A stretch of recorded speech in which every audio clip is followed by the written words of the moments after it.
వెంకటేశ్వర స్వామి వారు తన కళ్యాణానికి డబ్బిమ్మని కుబేరుణ్ణి పిలిచి అప్పడిగితే, కలియుగం కదండి, ఎందుకైనా మంచిది ప్రామిసరీ నోట్ రాసి ఇవ్వండి అని అడిగితే ఆయన రాసిచ్చిన ప్రామిసరీ నోటు ఆదివరాహస్వామి యొక్క పీఠం కింద ఉండేది చాలా కాలం. అదే దాన్ని ముద్రణ చేసి గోడ మీద కూడా కట్టారు చాలా కాలం. ఎప్పుడు పుచ్చుకున్నారో, ఏం రాసిచ్చారో, ఏమి సంతకం పెట్టారో కూడా ఉండేది.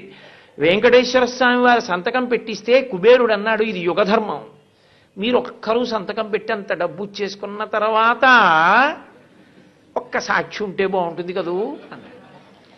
ఏమంటే ఎప్పుడూ అబద్ధం ఆటగా మహానుభావుడు తనలో తను రమిస్తూ కూర్చుంటాడు. శివుడితో పెట్టిస్తాను, పెట్టించండి, పెట్టాడు. ఆయనది పెట్టించారు కానండి, తనలో తాను రమిస్తూ ఉంటాడు. చండీశ్వరుడి దగ్గరే చిటికెయ్యాలి. ఆయన దగ్గరికి వెళ్ళి అయ్యా మా బాకీ అంటే త్రిశూలం పట్టుకుంటే కొంచెం ఎప్పుడు కళ్ళు తెరిచి చూసి ఆయన ఎవరినైనా చూడండి అంటే చతుర్ముఖ బ్రహ్మగారి సంతకం పెట్టించారు. ఇద్దరు మంచిదే, ముగ్గురు ఉంటే చూడండి అన్నారు. అంటే అప్పుడు మళ్ళీ అశ్వత్థ వృక్షం చేత పెట్టించారు. ముగ్గురు సంతకాలు పెడితే అప్పిచ్చాడు కుబేరుడు. అబ్బో, దాని మీద వెంకటాచల మహాత్యంలో తరిగొండ వెంగమాంబ గారు ఎంత గొప్ప వర్ణన చేసిందో.